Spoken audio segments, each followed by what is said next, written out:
used to be. Tell your heart to beat again. Close your eyes and breathe it in. Let the shadows fall away. Step into the light of grace. Yesterday's a closing door. You don't live there anymore.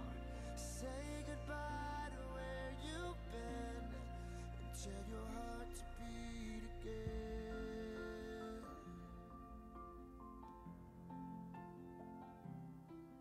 Beginning, just let that word wash over you. It's all right now. Love's healing hands have pulled you through. So get back up, take step one. Leave the darkness, feel the sun. 'Cause your story's far from over, and your journey's just begun.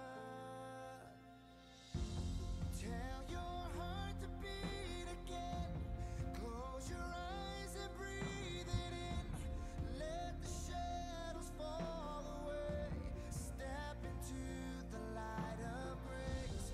Yesterday's a closing door. You don't live there anymore. Say goodbye to where you've been and tell your heart to beat again. Let every heart break and every scar be a picture that reminds you who has carried you this far. 'Cause love sees farther than you ever could. In this moment, heaven's working everything for your good. Tell your heart to beat again. Close your eyes and breathe it in. Let the shadows fall away. Step into the light of grace. Yesterday's a closing door. You don't live there anymore. Say goodbye to where you've been and tell your heart to beat again. Your heart to beat again. Beat again.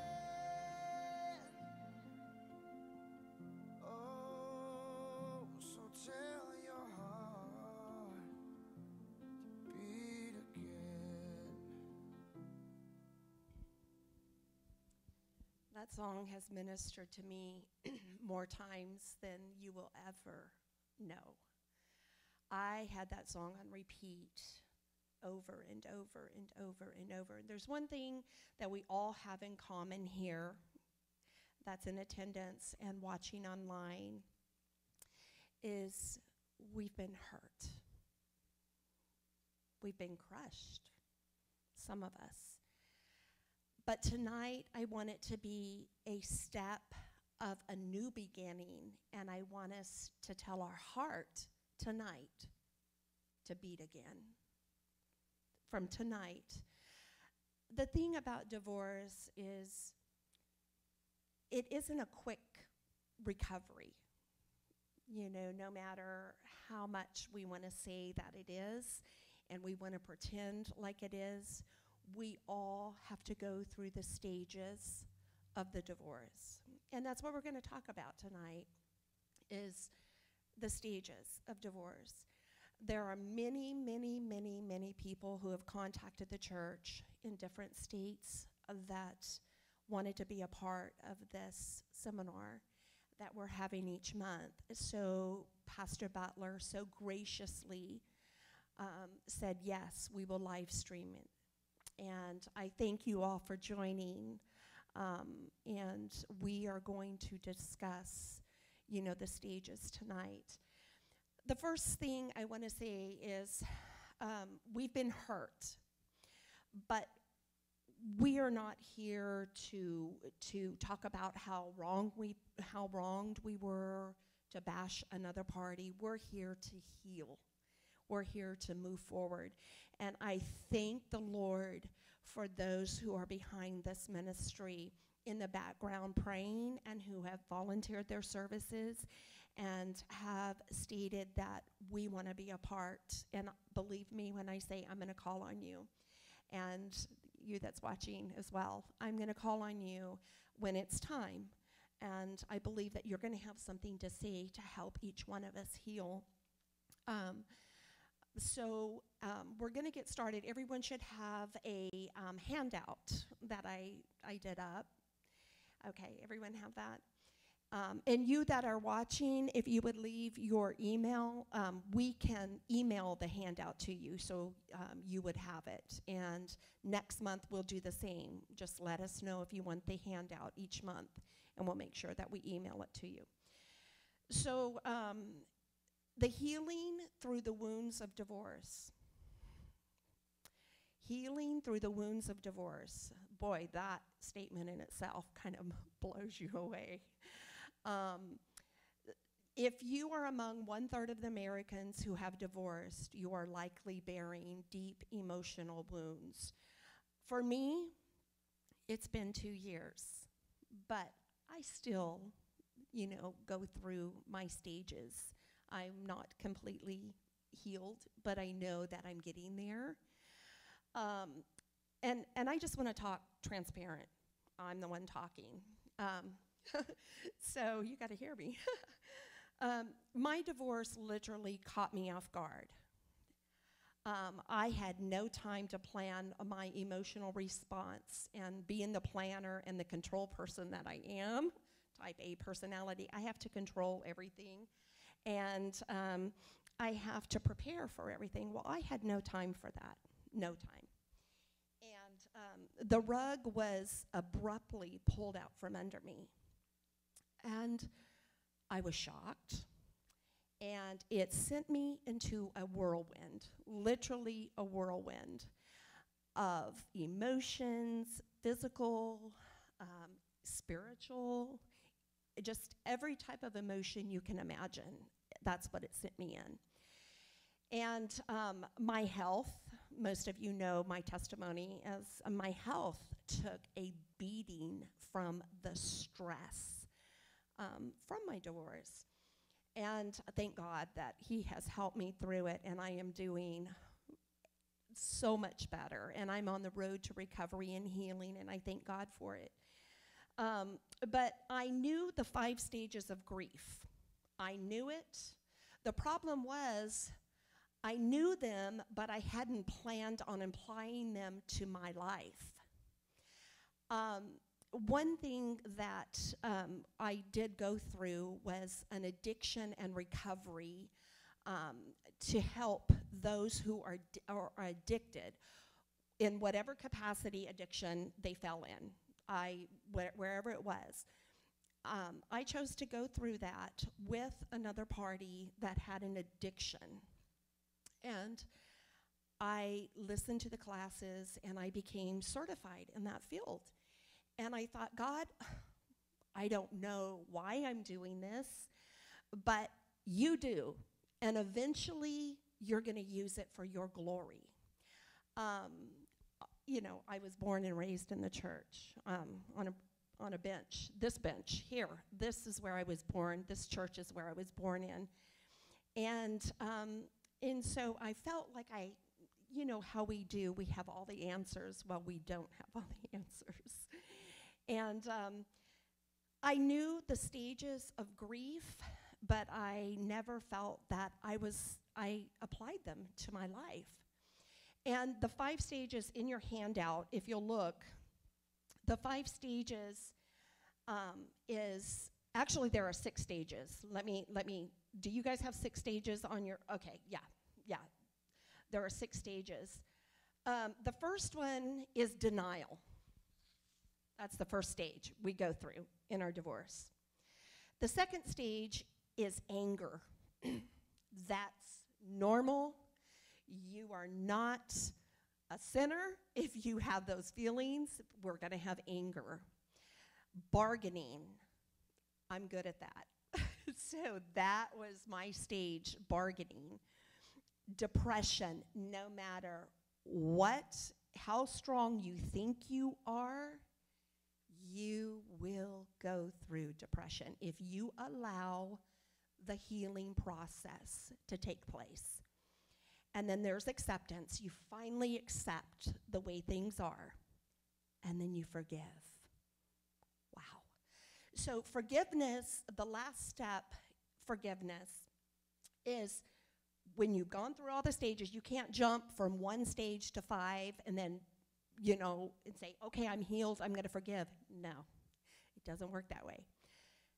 When you forgive, you sincerely say, God, I put them in your hands. I no longer want revenge.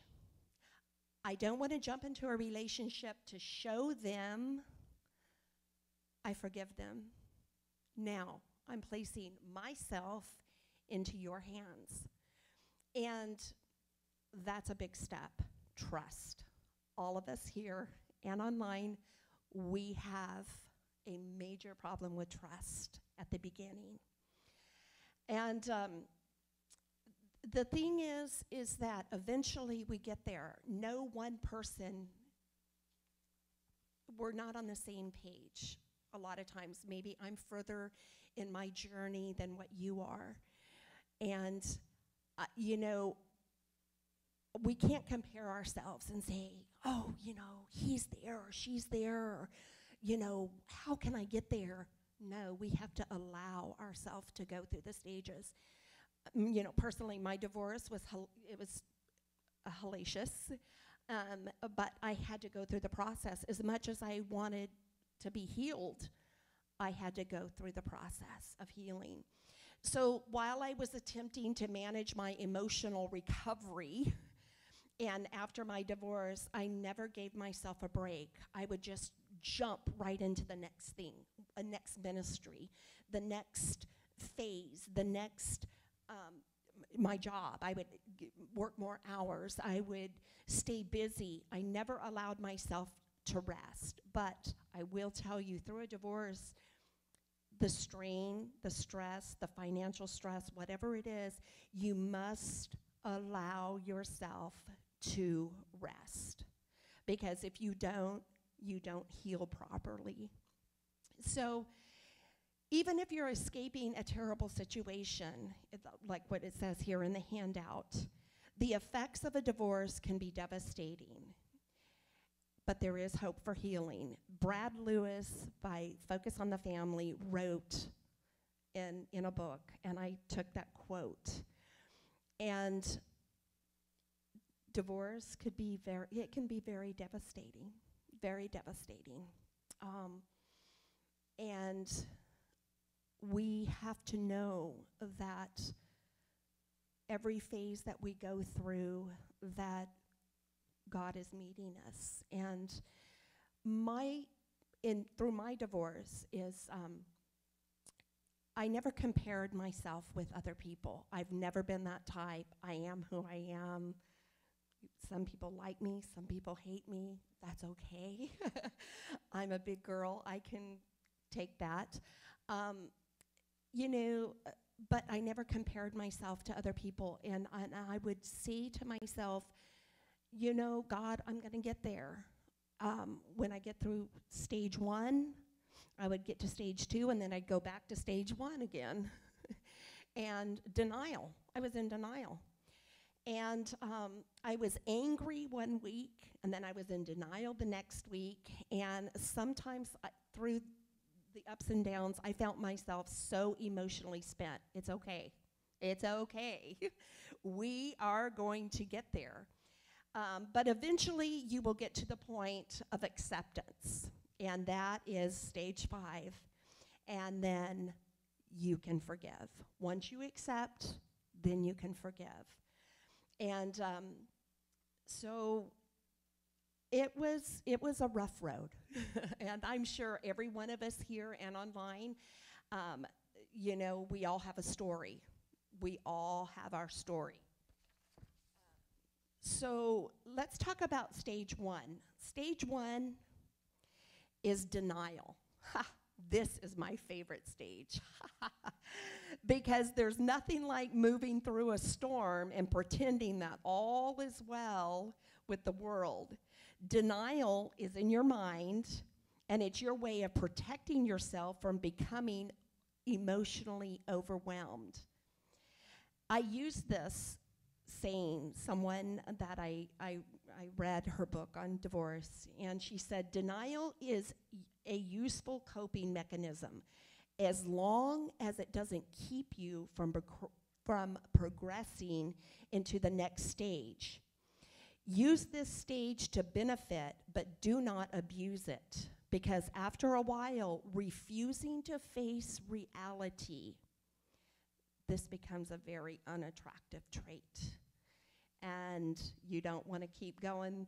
There's an old saying that says you keep going around the tree until you learn the lesson that needs to be taught. And I'm one of those people. I go around the tree, and I go around the tree. I eventually learn my lesson, but it does take me some time. So, we all are on different phases of our journey. This denial is something that when we set back, we think, no, this didn't happen. My marriage was perfect. Everything was perfect. Everything was right. Okay, reality is it did happen. Let's go through the stage, okay? Let's go through the stage. And the stages that we go through, if it takes 1 month or 1 year to get through stage 1, so be it. If we rush the stages, we get so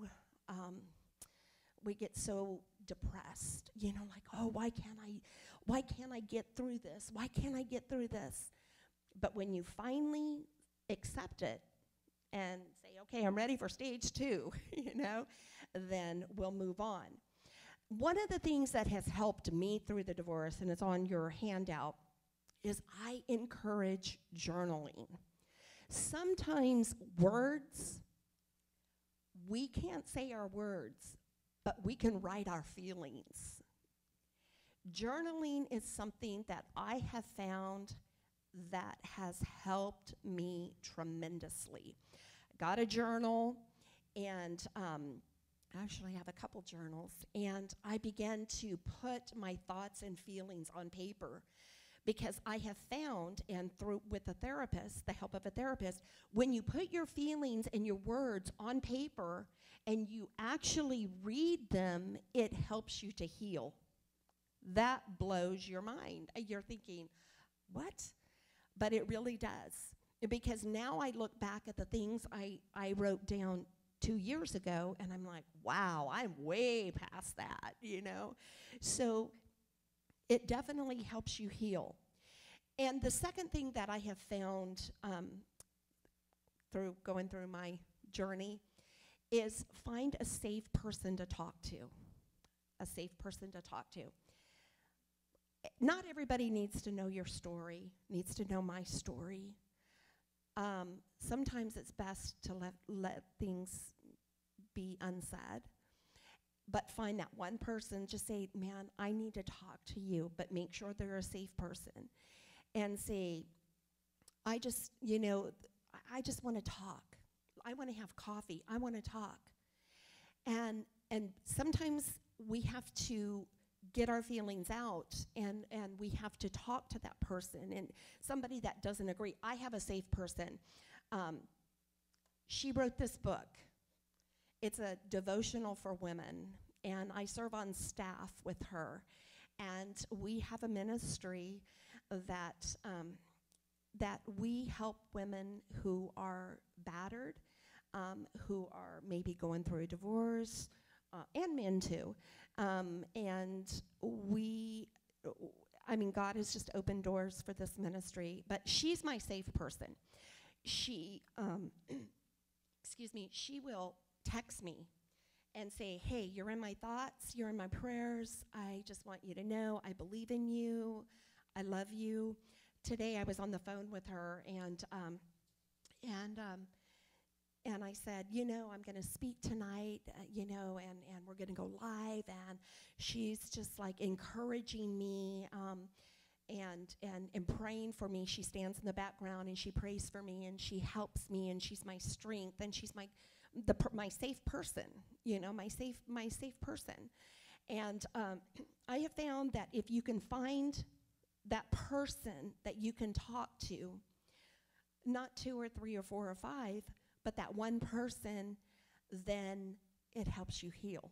It helps you get those feelings that maybe whatever stage you're in, whether it be anger, bargaining, depression, acceptance, you can talk about that to that individual. And anxiety and unforgiveness will always win, because you will have anxiety. You will have, at times you'll feel like, I forgive that person one day. I forgive that person, they wronged me. Oh, I'm so angry. I will never forgive that person. Okay, well, anxiety and unforgiveness wins, and it can always turn to bitterness when you stop talking or when you stop journaling. As long as you suffer in silence, then the enemy will win. If writing your feelings out is the only way to get through your stage and go to the next stage, write it out. Nobody's going to read it but you. Write it out. I would write real hard. I really thought I was getting back at that person. I'd write really, really hard. But now I look back and I'm just like, I can throw this journal away because I'm through that. I'm completely finished through that stage. And one thing I have learned is if you're in stage 1 or 2, or you haven't gone through the proper stages and you're already looking for a relationship, it's going to follow you and follow you and follow you until you deal with it. So I have a story, you guys. So I went in and I talked to a therapist. And the therapist said to me, and they listened to everything I was saying, because I thought, I needed to tell, my side. If you need to tell your side of the story all the time, yeah, you're never going to get to the next stage. So I had to learn that. So I walked into the therapist and I said, I need to talk to you. And I began to talk to them. They listened, and they listened to what I had to say.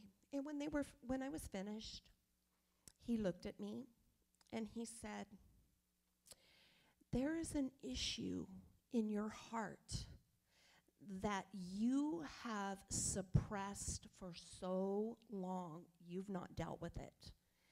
And you have carried it through every phase of your life. And until you deal with it and you take those boulders off, because you have it buried so deep, and God heals you from it, you're going to keep going around and around and around. And I was like, I looked at the therapist and I said, okay. And I got up, and he's probably going to be watching this. And I kind of laughed and I thought, who does he think he is? But seriously, he told me exactly what I needed to hear, not what I wanted to hear. And that's one thing about me. I think you guys know me, or some of you here, some of you don't. I may not always tell you what you want to hear, but I'm going to tell you the truth, and I'm going to tell you what you need to hear. If you come and you ask me and you want to talk to me, that's just how I am. And so when I walked out of his office, I was like, it took me a few days to digest what he said to me. And I began to journal. And some of the things that he had talked to me about, I started bringing up. I started removing one boulder at a time. And they were big boulders. They were heavy boulders. So most of you know my story, my friend back there. I was born and raised in this church. This is my church. I was born. I came to this church when I was 10 months old, and I was raised in this church. And so there were things along my way, along growing up, that I had suppressed. And I never dealt with them. And I'm just being transparent, okay? I never dealt with them. I've dealt with them. And it is beautiful when you get to that place that you have totally been transparent with God. You can say all the right things, and like me, you can say all the right things and do all the right things, but until you're transparent with God, the healing doesn't come. You know, it doesn't come. And so, you know, we as individuals, we have to be accountable, because let me tell you, when we're going through the stages of our divorce, whether it be stage 1 or stage 4, we are going to look for someone who is going to want to listen to our story, pat us on the back and say, you know, oh, poor you, poor me. Believe me, victim, I played it. And we may get caught up in situations that we don't need to be in because we aren't through the stages, because we're vulnerable. We're still very vulnerable. And our trust has been broken. We're hurt. We're emotionally spent. And we have to be careful with those places that we want to go. And so that's why I encourage journaling and a safe person to talk to. And, you know, the thing is when we get to the point of like stage 5, when we truly forgive, one person I was talking to, this is literally, she said, I really forgive him. And I thought, ooh. I said, no, you're not there yet. And she goes, yes, I am. She goes, oh. And I was like, okay, well, let's, kind of talk. And sure enough, she began to break down. And she said, no, I want to believe that I have, but I haven't. And I said, hey, it's okay. I'm not here to judge. And if anyone knows me, they know I don't judge any phase that we're in, because you don't know how many times I've, clenched my teeth while trying to talk. It's normal. It's normal for us to do that. So, umbrellas can't stop the rain, but it can help us stand in the rain. So if we have a safe person and we have our journaling and we are reading the right material, one of the books that I read that helped me, I read so many. I'm one of those people that I get my phone out and I download a book and I read it, and then I read another book, and then I read it, and then somebody says, oh, you have to read this book and you have to read this book, and that's good, yes, but sometimes it's better if you get through the stages of journaling, get through each stage to, journaling. And eventually we get to that point where we can forgive, not through clenched teeth, but we can forgive and we can say, I put you in the hands of God. God, don't judge them. according to what they did to me, that's true forgiveness. That's true forgiveness.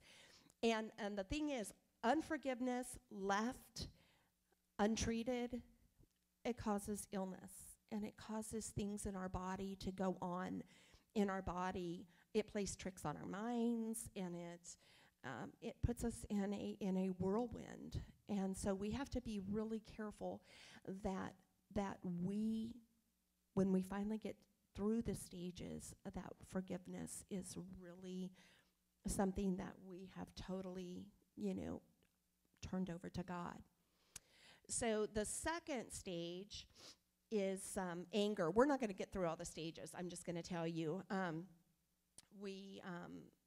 Next month, we have a speaker that will be coming in, and we're going to be talking a little.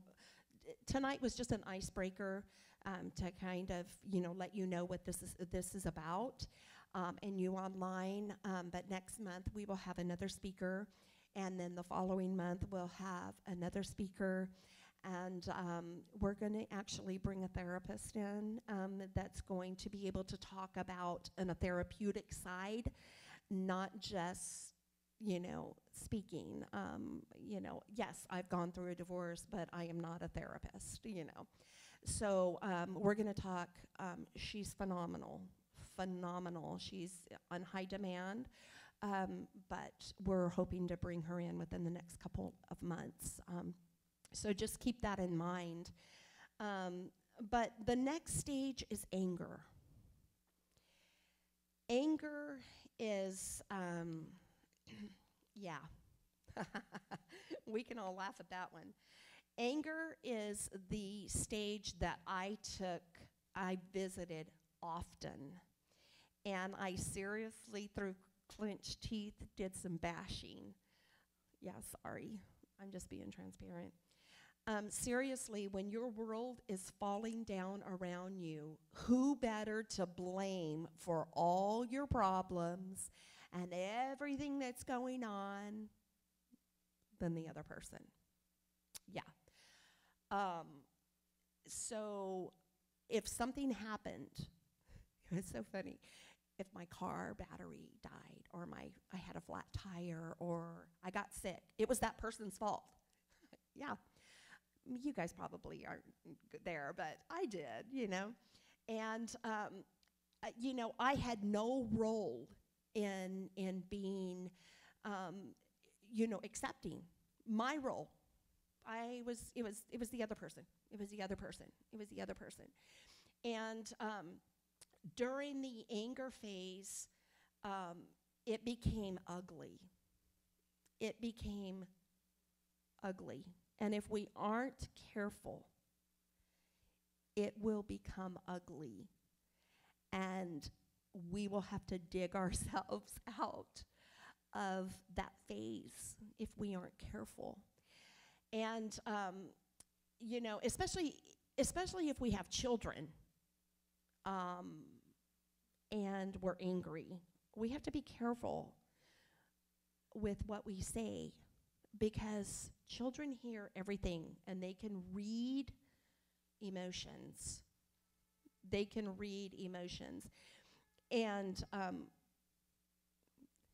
is everything okay? And they can read emotions, so we have to be careful when we're at that anger stage.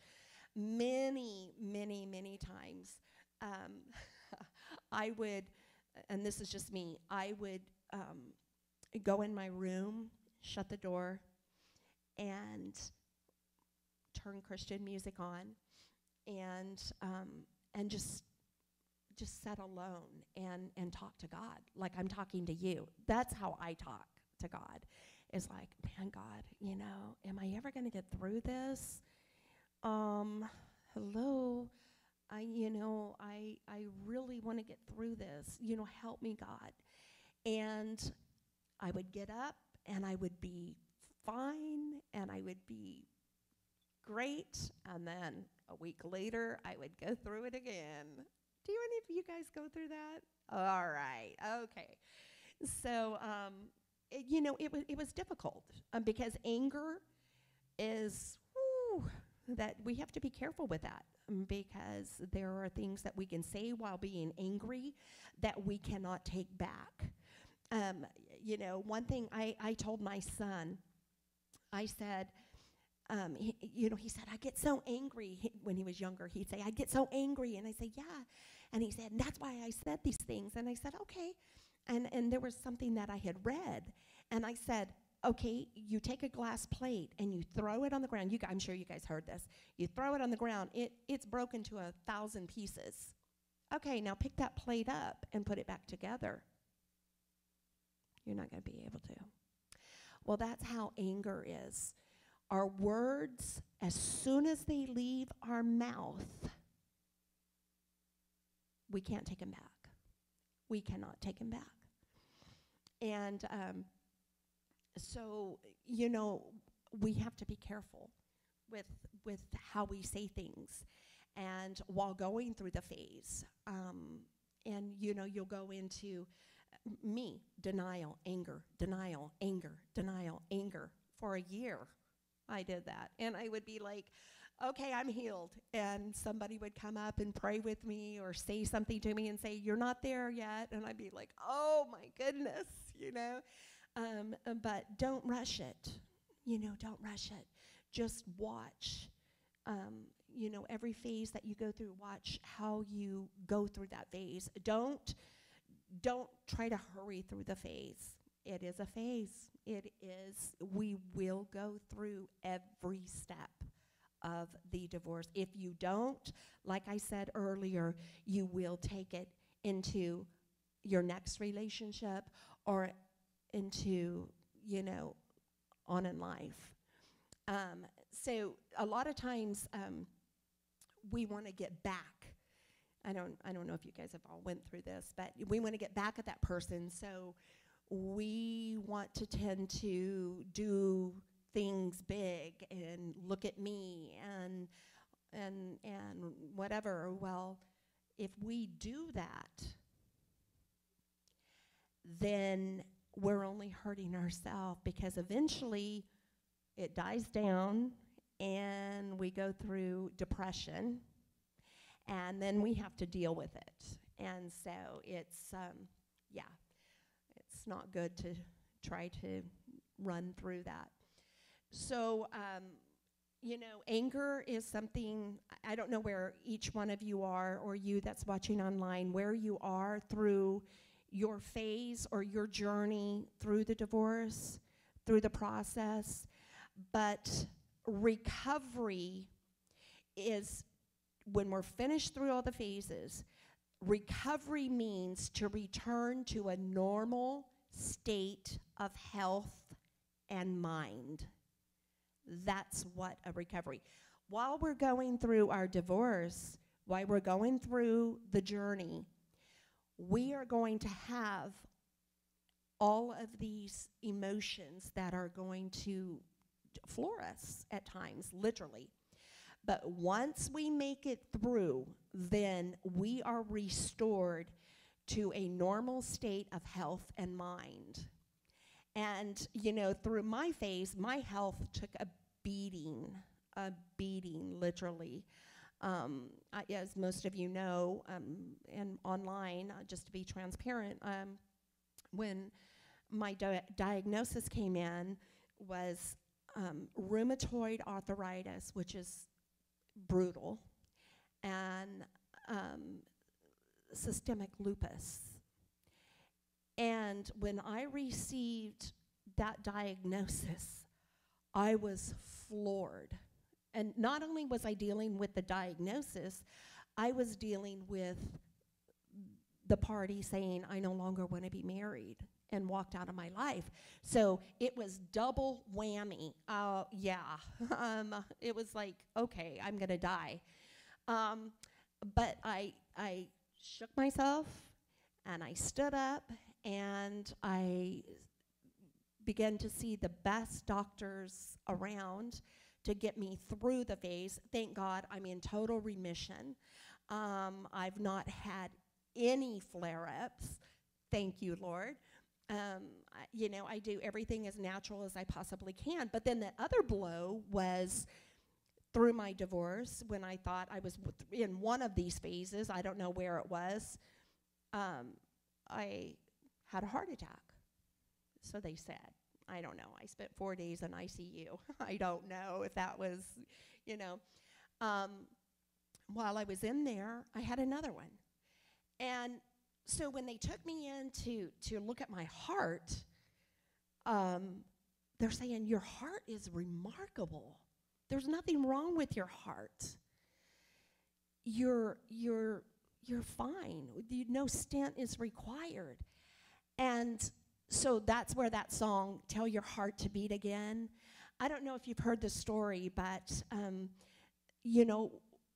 when a surgeon puts a heart in a transplant into a heart, into an individual, they massage the heart with their hand until it starts beating again. And there was a story that was told at a concert that I went to with Phillips, Craig, and Dean. And they said that the surgeon went in and began to massage the heart, and the heart would not start beating or pumping after the heart transplant. And the doctor knelt down beside the patient's bed and said, Miss So-and-so, you have a new heart. Now you tell your heart to beat again. You want to live. And the way the story was told that I was there is the heart began to beat and began to pump. So whatever phase we're in our journey, eventually our heart will beat again. It will be whole eventually if we go through the phases and the stages that we are supposed to go through. And eventually our heart will beat again. It may not be next month or even a year, but it will. So we're going to close at this time for this particular seminar tonight. Next month, we are excited to bring in someone to speak to those who will be in attendance and online. Please mark it on your calendar. Give us your email address. Let us send it to you via email. Stay connected. Stay connected. We need each other. We are here to encourage each other. I don't know where you are on your journey, but I'm your friend, and I will help you in whatever capacity I can, because we all have the same common denominator. We have been hurt. We have been wounded. And we are going through tough times, and we need each other.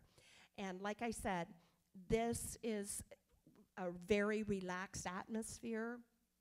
No one needs to know details, but we're here to lift each other up, to encourage each other.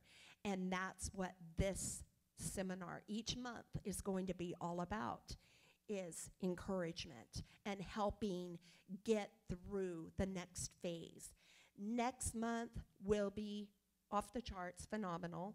We're going to continue to talk about the bargaining stages, depression, acceptance, and forgiveness.